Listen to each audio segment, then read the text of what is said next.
Hey guys, welcome back to Ursa Minor Sewing, and today we are going to start working on the overskirt. We're going to sew together the panels and get the lace on, getting everything ready for the applique and embroidery. So let's get started.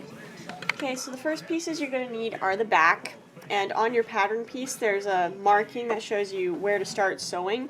So you'll notice that I haven't pinned the top portion here. I'm going to start sewing from here because the back needs to be open for the zipper. And you're just going to sew your typical 5/8 inch seam from this pin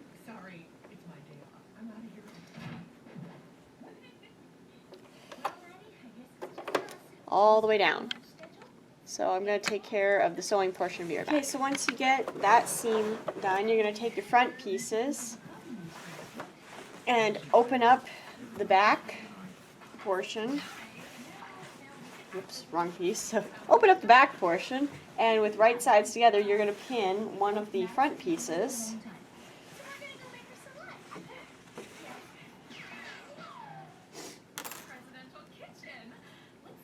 together, just like this. And again, this is a 5/8 seam that you're going to be sewing.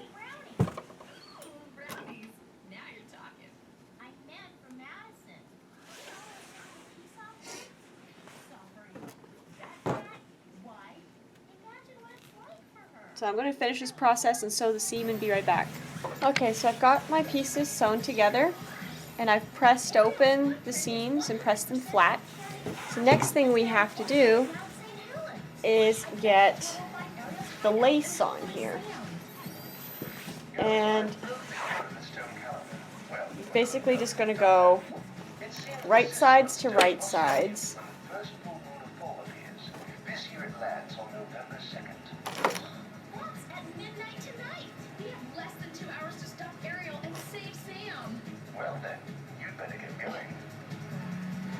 And then you're just going to pin it in place, and I'm going to tack it down, because after I finish tacking this down, what I'm going to do is roll this seam over like this, just a 1/2 inch seam, and it'll stick out like that. So I'm going to go take care of pinning and sewing this, and I'll show you what it looks like.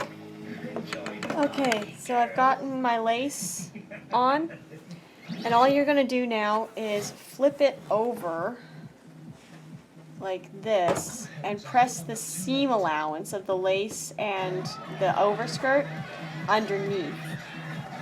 And once you've got that all nicely pressed down, then you're going to top stitch this at about 1/8 to 1/4 of an inch inside. Okay, so I'm going to go press this, and I'll be right back to show you what I mean by the stitching. Okay guys, so here's the overskirt, and I have pinned it or sewn it to the top, just a basting stitch of the underskirt, and I've got my lace on the edges here. But just a bit of a note here, when you do this, I realized while I was sewing that you actually need to roll this seam under first, 1/2 inch. Don't tack it down though, and then you need to apply the lace, because once you get to this corner, if you just apply the lace straight, this will actually start to curl under. So what you need to do in the bend area is gather it so that it will lay flat. Okay, and the best way to do that is to just lay the overskirt on the floor like one great big straight panel, and then go along and pin the lace on where you need it to and see where you need to gather. Okay, and that is it for the overskirt. Now I'm going to show you guys in my next video how I did all of these appliques. So that's it for the overskirt for now. In the next video I'm going to show you how to do the appliques for the entirety of the dress. So until next time guys, happy sewing!